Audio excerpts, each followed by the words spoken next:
Regular energy media readers will know that I am very interested in energy narrative. I've written about it quite a bit. And one of the few academics who actually specializes in that area is Nathan Lemphers, who is a postdoctoral fellow at the University of Ottawa. And I really I'm curious what Nathan has to say about how the International Energy Agency's net zero by 2050 scenario report that was released today might affect Canadian energy narrative. So I want to talk to him about that.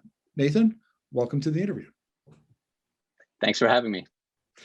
So, that's the introduction. What's your take? Is this going to have any effect, or will it just be business as usual in Canada?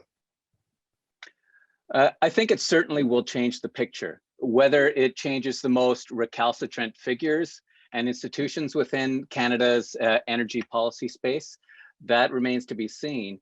But I think it does change the conversation from now on, especially with those political actors or companies or governments that reference the International Energy Agency's scenario to justify business as usual, primarily oil and gas operations and expansion in this case. So for this net zero emission report, this 1.5 degree report, the landmark finding, which you've seen across the world in newspaper headlines today, was that there is no more room for oil and gas expansion into new fields, as well as coal, if we're to stay under that 1.5 degree limit.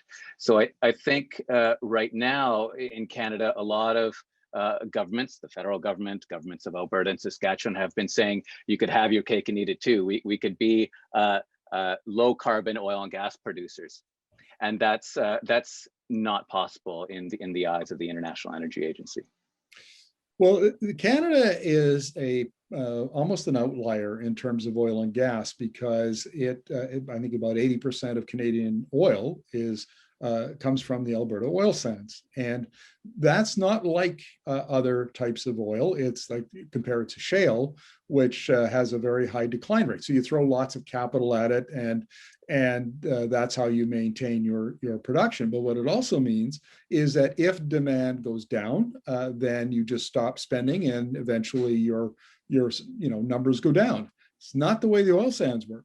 The oil sands have spent tens and tens and tens of, maybe hundreds of billions of dollars building up those plants up in northern Alberta, and they need to be run like a factory. They need to be pumping out oil all the time in order to make the company profitable, and that means they're locked in. They don't change very quickly, and I don't think that their narrative is going to change all that quickly. What would you agree or disagree? I think some of the narrative won't change with respect to we want to be a low carbon producer. We want to incrementally reduce our emissions intensity from those productions. But if you talk about the expansion plans and the future of the oil and gas industry and building new mines or building new in situ developments, that seems to be off the table, according to this latest analysis from the IEA, and I would tend to agree with them. Well, let's talk about politics, because Justin Trudeau's handling of this file since the Liberal government was elected in 2015 has been very interesting. He's always struck the middle ground. It's been wind turbines and pipelines, in his words. And I wonder now if this report from the IEA and then going into COP26 this fall, with more pressure on governments to accelerate their climate ambitions even further from what they've done already, that's got maybe changed his politics and his tone towards Alberta and the oil sands.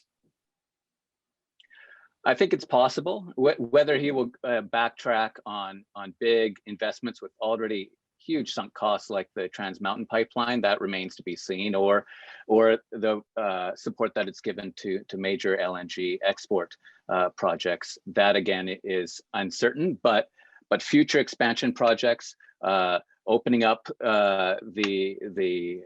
unlocking the potential for oil and gas development in the Arctic or more development off of Atlantic Canada, those are potential areas where they could say clearly, there's not a future for this industry, especially in those places. It's time that we transition, and here's our plan. Well, here's part of a narrative that's from the oil sands that's going to be in trouble, and that is the CEOs of the big producers have said, we're already lowering emissions. And what they mean by that, the clever fellows, is they mean emissions intensity per barrel. Absolute emissions have been rising for decades and are forecast to rise to at least 2030. It seems to me that narrative will no longer fly as governments toughen up their climate ambitions, and they're going to. And I don't know where they go on that. They don't. There's not a lot of wiggle room for them to adapt that narrative or massage it a bit. That's right. There will be less wiggle room, certainly from the government. I will,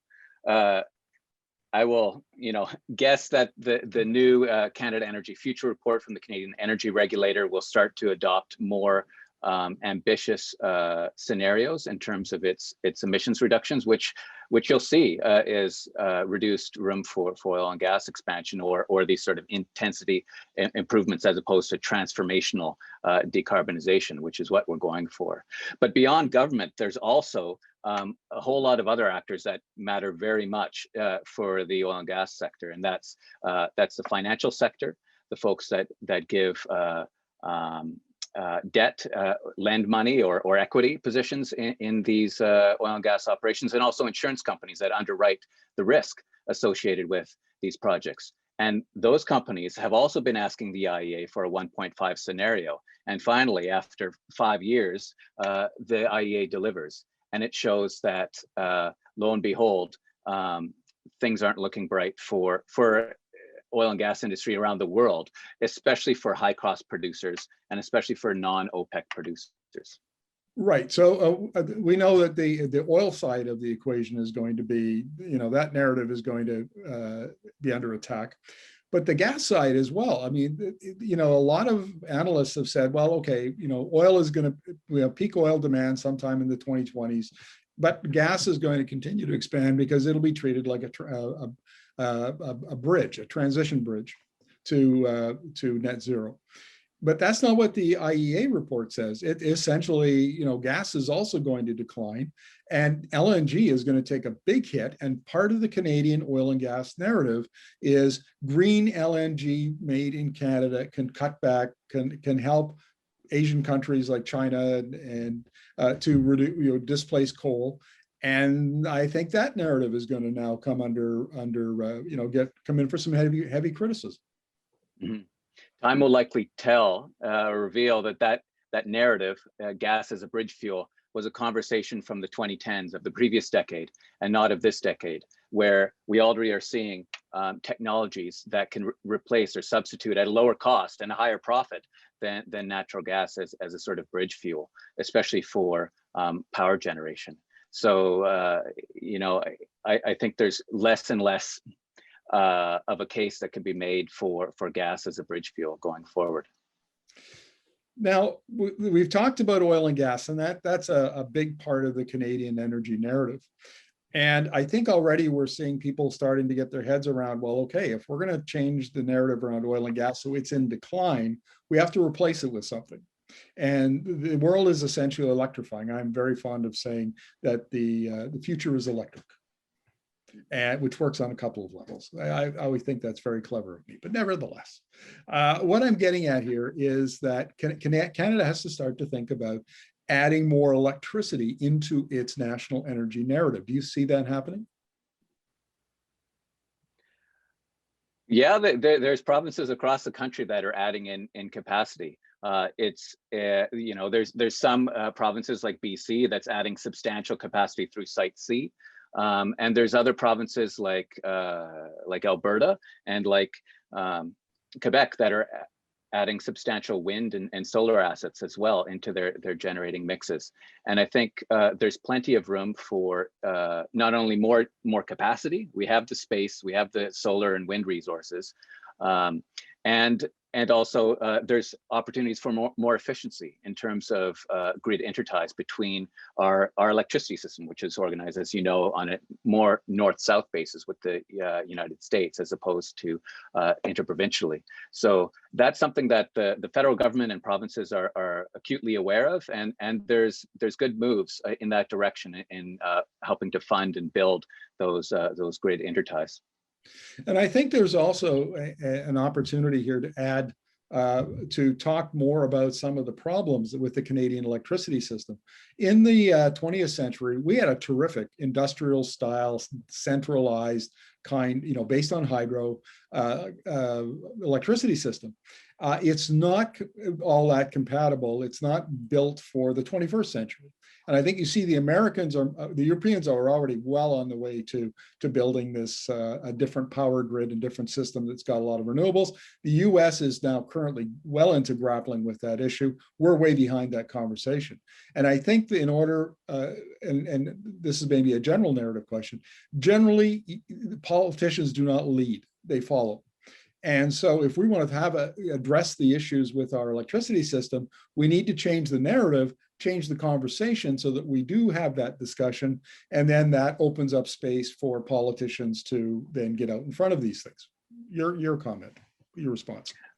Well, I absolutely agree with that analysis, and that's what you're seeing in the case of the IEA. It's an intergovernmental organization. Its members are governments, and it took the impetus of environmental organizations, financial organizations, and a variety of different climate and energy thinkers to push the IEA into that space. And you're going to see the same thing happen in Canada. You're already seeing it, where you're having these coalitions between private sector organizations, between universities and not-for-profit organizations, team up in a variety of different subsectors within energy as well, to be able to change the narrative, to say, well, look, there's a future beyond bitumen. There's an opportunity for new interprovincial relations between BC and Alberta, or between Manitoba and Saskatchewan, that we previously hadn't thought of before. Yeah, and I think, at the global level, you can almost see, given that the close intertie between the IEA and its government members, the people who pay the bills, you can almost see the thinking, the gears meshing here. The governments are becoming, they're moving in that direction of tougher and tougher climate policy, higher climate ambition, and then along comes their agency, the IEA, which poses a scenario that basically gives them a roadmap and further adds to their narrative that they're developing anyway for their national policies. It all kind of is of a piece, I guess. Absolutely, and that's been the same piece as it always has been since the organization was founded in 1973, which was to stabilize global oil markets, particularly for major northern oil consuming countries. And now that's different, and they want to decarbonize those governments. The majority of IEA members have pledged to reduce their emissions to net zero by 2050, and now there's this agreed upon roadmap for that. So just as the IEA provided backup for oil expansion narratives for the last 40 years. Now there's a narrative which provides legitimacy to government decisions for the next 40 years. Nathan, always appreciate your insights into narrative, and especially in the energy space. Thank you very much for this. Thanks for having me.